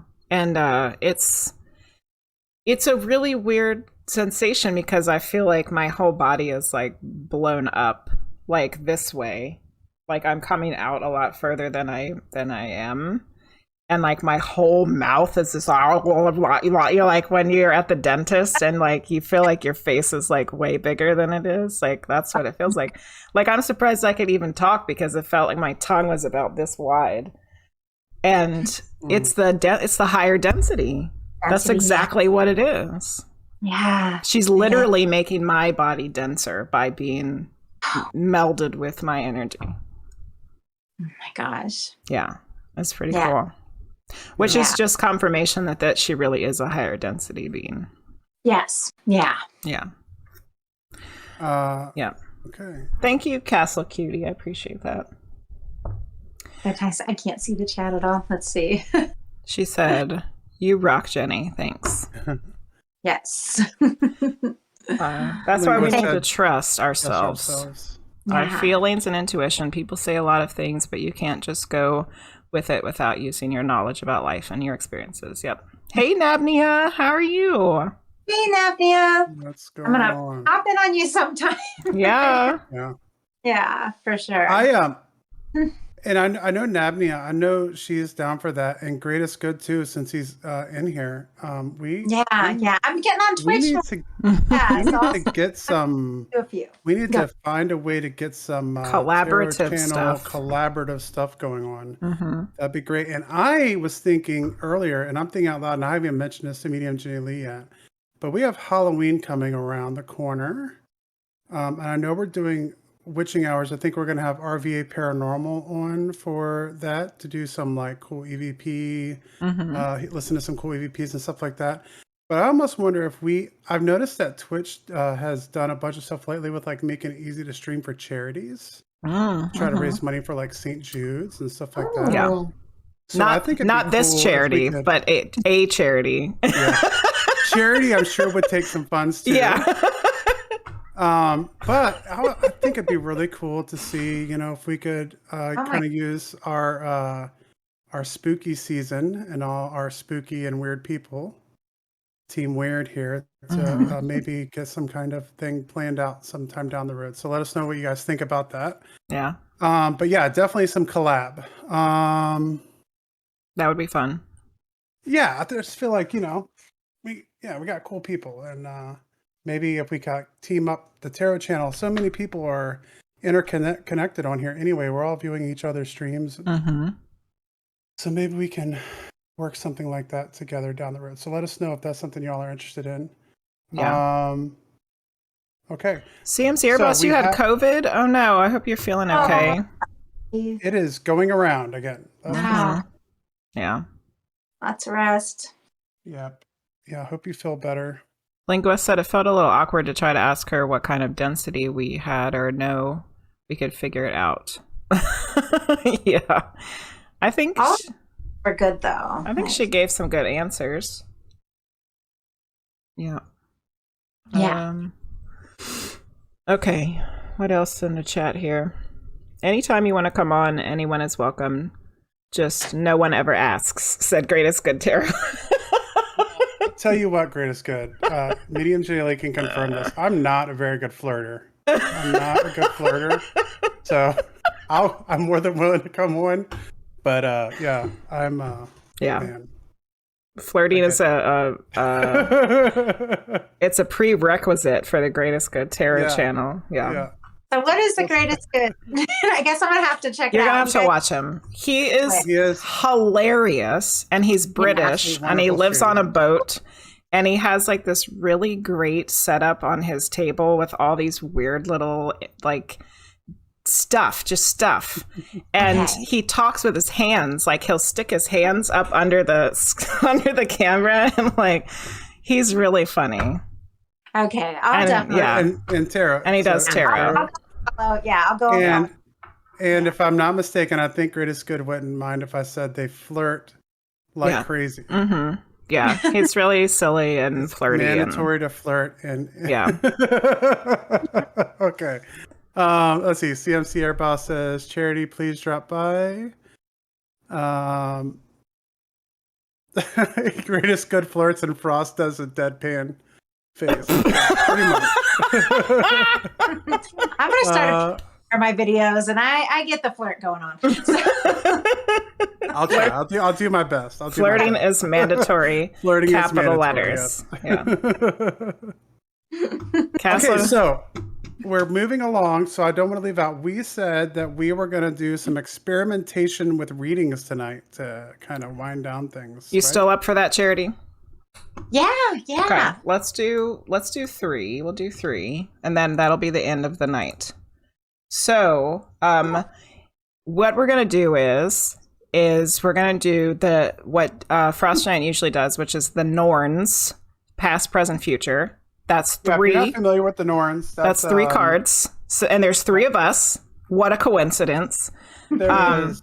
If you've ever seen a Christmas Carol, that's based on the Norse mythology of the Norns, which are spirits, feminine spirits that represent the past, present, and future. So who wants to do what? The past. Well, I'm the history guy, so let me do the past. Okay. Past, yeah. So, Jenny, it's down to me or you for the present or the future. What do you Which think? one do you feel more connected to? I think you might be better for the future. Yeah, I think I might be. Yeah. So I'll do present. Because you're the more realistic out of the two of us. Yeah. As I just channeled some high density being. Yeah. I'm the more realistic one. Oh, yeah. Okay. Down to earth here. Always help me Maybe that's not the right word. Yeah. That sounds right, though. That sounds good. Okay. We got a good thing here. So if you tell it like it is. I do tell it like it is. If you want to possibly have a reading from the 3 of us, You need to put it in the chat. I want one. Me. Do a yes, yes, please, whatever. Let's do a And, 1. Let's do a 1. Put a 1 in the chat or whatever. if you would like a reading. And I'm gonna put your name in the wheel of names, and then we will see who gets it. We'll do 3 of them if time allows. We'll at least do 2. Okay, so Castle. Yeah, if we could do Castle, that'd be awesome since she came over. I'll read them out to you immediately. Okay. That way you can put them in. So we have Castle. We have CMC Air Boss. Okay. We have the Purple Throne. Purple Throne. We have Nabnia. Nabnia. We have Aetherwolf. Okay. Linguist. Oh, hold on. I didn't hit enter. And I can never spell linguist, so hold on. Okay, next. We have Nyanque Does Tarot. Oh, yeah, I can't spell that. Let me look at it. Ninque. Okay, that's good. Does I just need that part. I'm super proud of myself that I got that right the first time. Gold hairs. Gold Hairs. Greatest good. Greatest Good Tarot. Anybody else last call? I think that's just about everybody. So Okay, so we got Castle, CMC, Purple, Nabnia, Ether, Linguist, Nyanque. Did I say it right? Nyanque. Gold hairs and greatest. Greatest good. Anybody else? Okay. Okay, so I can't full screen it or else their faces will freeze. So let's just what we're gonna do. Well, I guess you can't see their faces anyway if I'm on the screen share. Okay, here comes the wheel of names. You ready? First person to get a reading is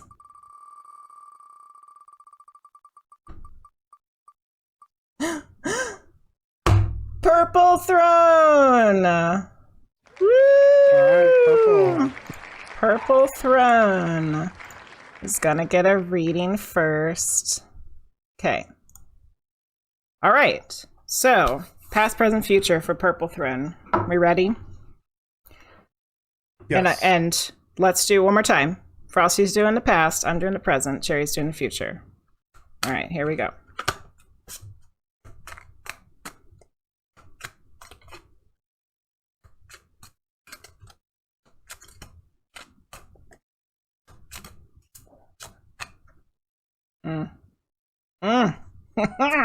There was like 2 cards that stuck out, but it wasn't right. Okay, I got mine. Oh, Charity, you're gonna love this one because it just came up for you a couple times.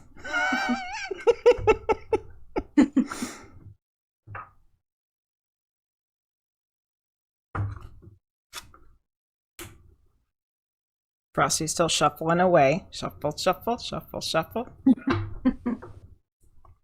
I'm always one or the other. Either they jump right out or I'm... Yeah, I got 3, and I don't know if I should show them all or if we should let them pick. So, Yeah, you could let him pick. Do a 1, Yeah. 2, 3. Purple Throne. Pick 1, 2, or 3. We'll be here all night, Okay. Charity, if you read all 3 of those cards. yeah. She picked 3. okay. All right. All right, Frosty, you go first. Past. All right. So I will go first. The card that I got for the past is the Wheel of Fortune. Oh, for a second, I thought it was backwards. That's what it really looks like. Okay. The Wheel of Fortune. So for the Wheel of Fortune, we have a season for everything. Reminding us, the wheel reminds us that our experience of life isn't just one wheel. Life is wheels within wheels, a lifetime, a year, a season, or your time spent in childhood being a student, spouse, sibling, parent, grandparent, or in a certain professional role. The wheel upright says that whatever is coming is part of the natural cycle and shouldn't be a surprise. That's the job of the tower. When things are flowing as they should, there is a feeling of rightness, and that feeling influences the meaning of this card as lucky. So if it comes up for you, things will flow in a natural way, and maybe you'll even have a little extra special good luck too. So we're talking about fortune, chance, opportunity, destiny, fate, good luck. think that fits pretty well with the fast, with the past, in terms of the changing of seasons. So what do you feel like that means for the past for her? Like in your own words? Well, I think the thing that stuck out to me there was the changing of seasons. Okay. That the past is, the past. The thing I'm getting from this is getting this card for the norm for the past is we're looking at something that a new cycle, a new change, Mm-hmm. and in a way, kind of letting go of what was in the last cycle to move on to the next one. That's good. I like that. Okay, so for the present, here we go, Charity. It's ordinariness. It's the 8 of rainbows, which is about the physical. All right, so the figure walking in nature shows us that beauty can be found in simple, ordinary things of life. We so easily take this beautiful world we live in for granted. Cleaning the house, tending the garden, cooking a meal, the most mundane tasks take on a sacred quality when they are performed with your total involvement, with love and for their own sake, without thought of recognition or reward. You are facing a time now when this easy, natural, utterly ordinary approach to the situations you encounter will bring far better results than any attempt on your part to be brilliant, clever, or otherwise extraordinary. Forget all about making headlines by inventing the latest widget or dazzling your friends and colleagues with your unique star quality. The special gift you have to offer now is presented best by just taking things easily and simply, just one step at a time. So for me, this card for you kind of makes me feel like you might have been feeling stuck in the mundaneness of everyday life. Like every day is the same thing. And how can you make it more interesting? Well, being present in the moment and being aware of what's happening while you're doing those mundane things and finding the magic in the things that seem not magical, because they really are there, We just have to be able to look for them. Even when we're washing the dishes or doing the laundry or driving to work, there's still going to be wonderful, magical things that are happening around us, but we can't be stuck in our heads feeling shitty about having to do the laundry. That resonates a lot, actually. I want to point out there too. What's your element there for that card? Rainbows. And I know you can't see me, but for my Wheel of Fortune, I can see you. The colors. Oh, you can. Yeah, yours has all the rainbow on there. Yeah. Yeah. All right, Charity, what'd you get for the future? So I got the 6 of Pentacles, which is really in keeping with the overall energy of this reading, where some sort of change, transformation in the past, kind of in the moment, what you were saying about making the most of those moments that you have leads to something that is actually going to balance out in your life, pay off. If you do have like finances or something on your mind, you're going to have more come in so that you have enough to like give others, or something is coming towards you, but it's connected to something that really lights you up. Because when you have that Wheel of Fortune showing up in the deep past there, that's leading you to this place of kind of living in the moment, doing your things, but focusing your energy on what you love, is leading to something that's really positive for you. And it is connected to something really positive that lights you up from your deep past. But there is some good news coming in. This is prosperity. This is having enough to share. It's also equal give and takes in relationships. So I know when Jenny kind of mentioned like doing things around the house, I know in my house, I'm the one that's always doing it all. This is people helping you out. This is people showing you up. This is people supporting you. And it's because of who you are and just what you bring, like naturally. There's something very generous here. So nice. It's continuing forward, but good news. So I like that a lot. I feel like they all went together really well. Yeah. I had the urge to say that part of the present is being grateful too. Like being grateful for the things, whatever the things are, is going to help lead you to that 6 of Pentacles. Yes. Yeah. Yeah. Yeah. Yeah. So she said the 8 of rainbows, that means something personally. Nice. And the cards line up perfectly. And she said, wow, at least twice. Oh, thank you for filling me in on the chat. Yeah, you're welcome, Purple Throne. All right, let's do another one. Do we want to stay with tarot all the way through this, or should I do some runes as well? You can do whatever you want. I'm going to stick with my Osho Zen because I love this deck. Is there anybody that's come in that wants to get added to the list? Anybody else want to get a reading that decided all of a sudden? Because I'm getting ready to spin the wheel again.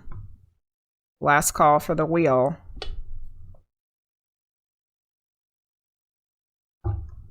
Okay, I'm going to spin it. Okay, where's my screen share? There it is. All right, here we go. Spinning the wheel. Who gets a reading next? CMC Airbus. Hey. Woohoo! Woo! All right. You're still here, right? All right, CMC Airbus, you get a reading next. Yay! Woohoo! All right, past, present, future for CMC Airbus. Oh, good God, like half the deck wanted to fall out already.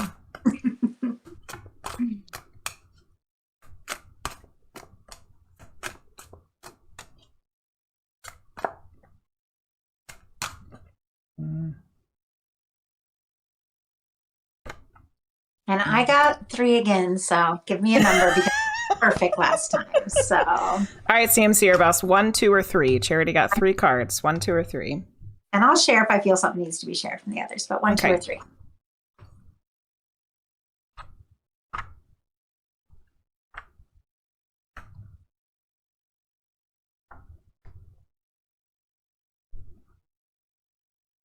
Did you get a card, Frosty? Yeah, I sure did. All right, you want to go first? Yeah, so I got the 7 of Pentacles. The 7 of Pentacles. So for this card, we have Pentacles representing Earth, 7s, which are typically bringing some kind of energy or assessment into the forefront. Let me get that up. I'm watching the stream, so my card is getting delayed here.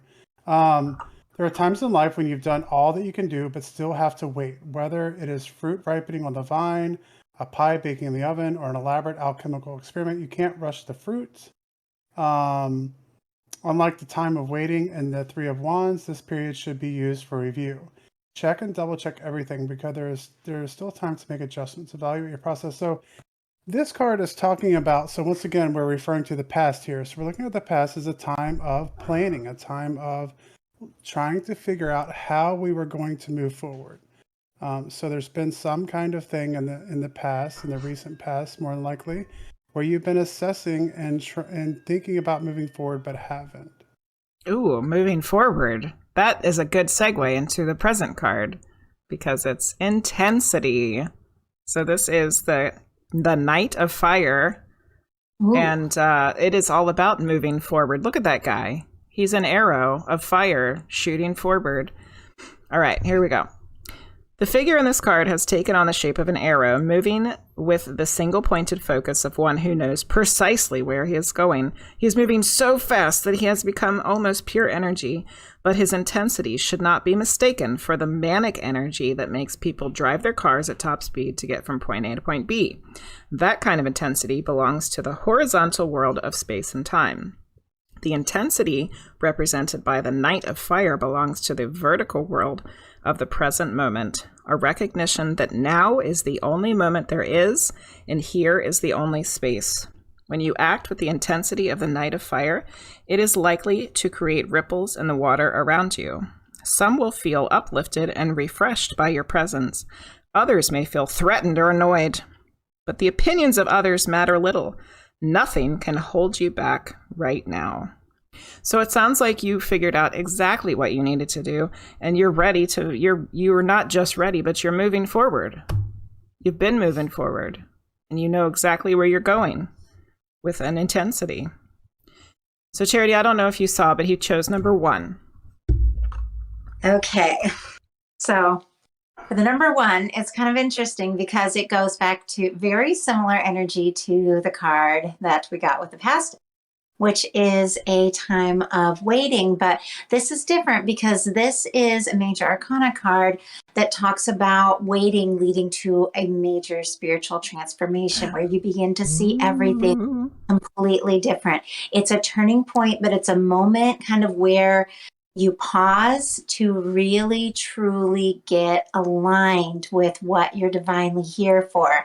And it's like the moment that you get that clarity, that you have that aha moment, you know what you're here for, you're going to be right on track, because we've got the wait kind of energy in the past, and in the present moment we've got that want it to happen, and and then we've got a major arcana that there's still something that spirit is working on. But I have to give you a peek of 2 and 3 because I know you.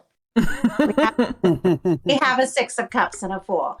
That waiting is leading to a very sweet, loving reunion and a new beginning in your life. But there is a moment right now of transformation.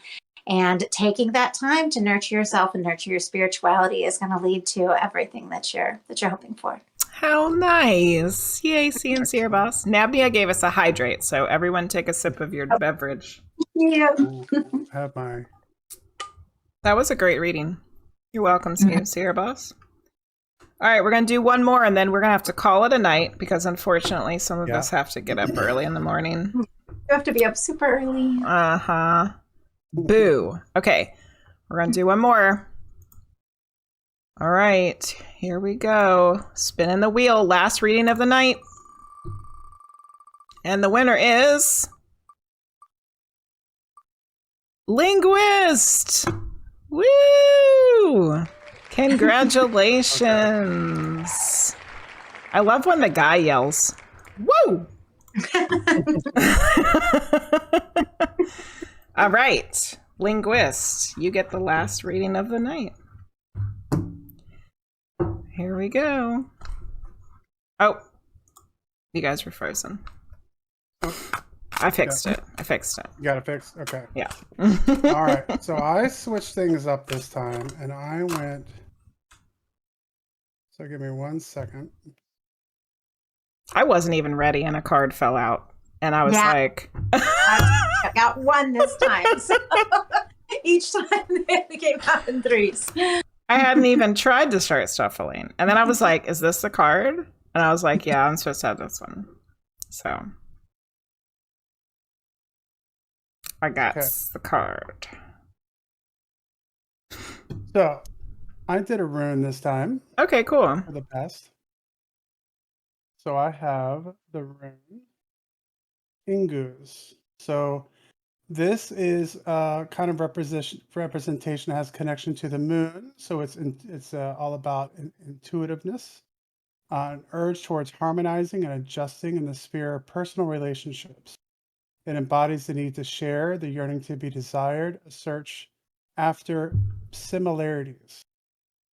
So trying to connect with, an urge to connect with people, to share with, and to have a shared sense of self with. The completion of beginnings is what Ingus requires. Drawing that rune may mark a time of joyful deliverance, new life, a new path. It's a rune of great power. Receiving it means that you now have the strength to achieve completion, resolution, from which that all comes from a new beginning. All right. So we can go on about this. Typically, this rune marks like a moving on from like a stasis, moving on from for what the Norse used this for when they're talking about like an ice, representation of ice, or representation of being stuck.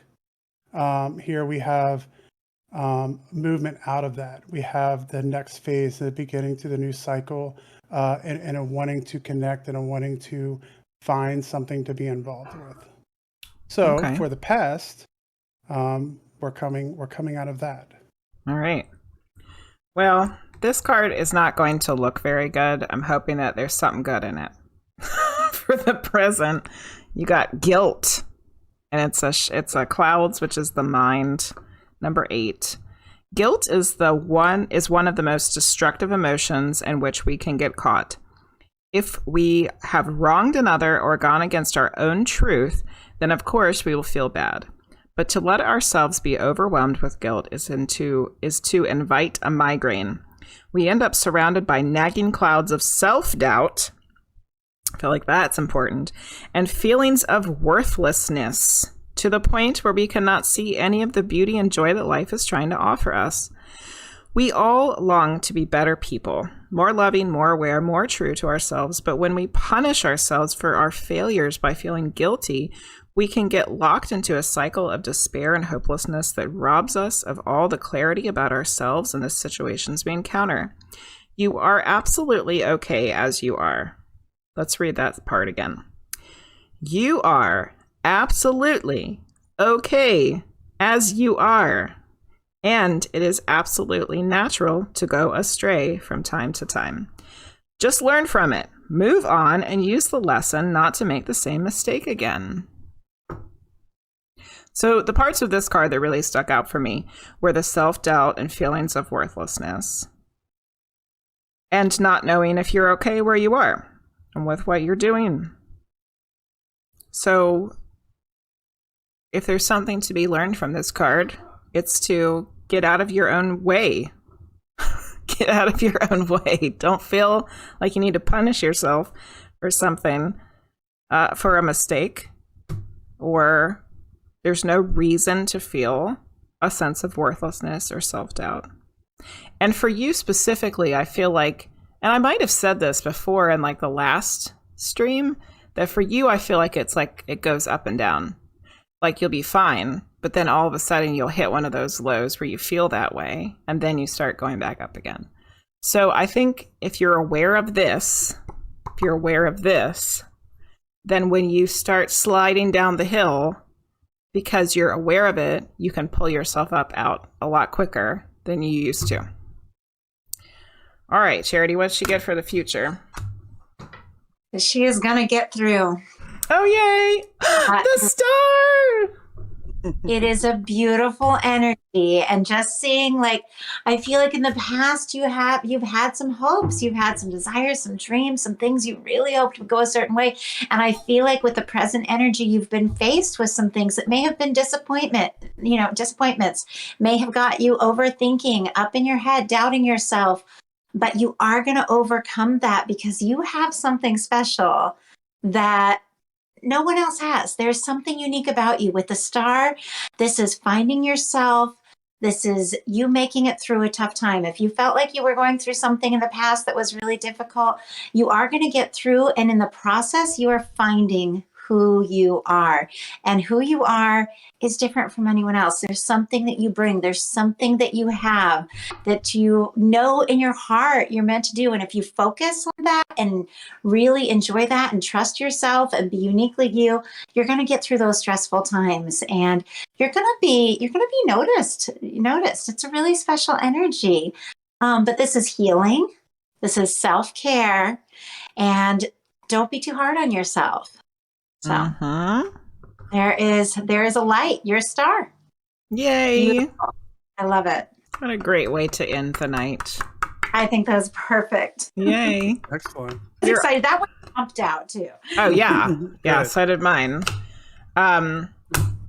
You're all stars in my book. Yes. Yeah. So, what a fun night this was. And I feel like we did some really amazing stuff. And I hope that you all got something out of it and that you enjoyed being here. And yes, go find everybody on YouTube. Go find me and Charity on Ko-fi, whatever the hell. And don't forget, actually, all three of us have personal readings available now because Frost Giant just made his own website to offer personal readings too. Yeah, I did. Yes. So, yeah. Hey, Nox Lucent, you've been lurking. Thanks for coming by the Witching Hours. We're trying to do this like every 2 weeks now. It started off monthly. We're trying to make them a little more frequent. And so just so you guys know, all of the Witching Hours podcasts, our shows here, get put onto YouTube. So if you go to Medium Jenny Lee at YouTube, you can watch any of the past episodes, and we've had lots of cool episodes, past ones with Charity. We've had a lady who works with spiritually with animals. We've had a podcast about real vampires. We've had podcasts about all kinds. I mean, I can't even think about all of it. We've had so many great guests. We've had some cool shows. So yeah, even though you're not, you don't get to partake in the live aspect of it, the guests have been really entertaining and really fun conversations that happen. So go check those out. Yes, we're going to go raid Yo Erica because I love her. And she Yo Erica's on. Yes, she's been on since forever. She was on when I was at school still. Maybe she started another stream, it looks like. She's one of my favoritists, and she just made her own merch store. So you can get Camp Misfits gear, and there's a shirt that I must have. The YouTube channel, Frost Giant, will you throw in all the YouTube links real quick before we leave? I'll do our shameless plugs real quick. Yeah, here. throw them in there, and then we're gonna go raid Yo Erica because she's the cutest and the best. Thank you guys. Yes. This was really fun. It's always great to get together, and thank you everyone who came tonight, and it's just been a blast. Thank you, Charity, for being here. Yeah, we've been planning this one out for months. We really have. When was it? End of June we started talking about Yeah, and we were like, we need to do it. You were like, we need to do it in August. It needs to be around the Lionsgate. Yeah. Yeah, that's right. Yeah. Well, it wasn't quite around the Lionsgate, but that's probably good because Lionsgate got pretty cray-cray. It was. Yeah. But the energies have settled. We're in Virgo season. We're chilling. Hey, Lil Wang. I hope you guys all have a good night. Don't forget, I'll be back on Friday night, too. Reading night, 8 o'clock Eastern Standard Time, doing my readings. So there's one of the YouTubes. Frosty's going to put in another one here as soon as possible. That's Medium Jenny Lee, the last one that went up. Okay, that one's mine. So you can find all the witching hours at that second link I put up. And then the last link here is for my YouTube with weekly rune readings. And we also do me and Medium Jenny Lee's twin flame readings there. And you can find all our information from there. And then put Charities in there. Nope. I already did. Oh, I see. I see Charities. Okay. Good. You put hers first because you're a gentleman. Okay. All right. We're going to go raid. Remember, Charity, don't get off yet because we're going to chit-chat for a little bit. Yeah, because I'm not going to be on camera, right? Yes. All right. We are going to go raid Yo Erica. Give her all the love because she is love. Good night, everybody. Love you. Mwah. Take care, everyone.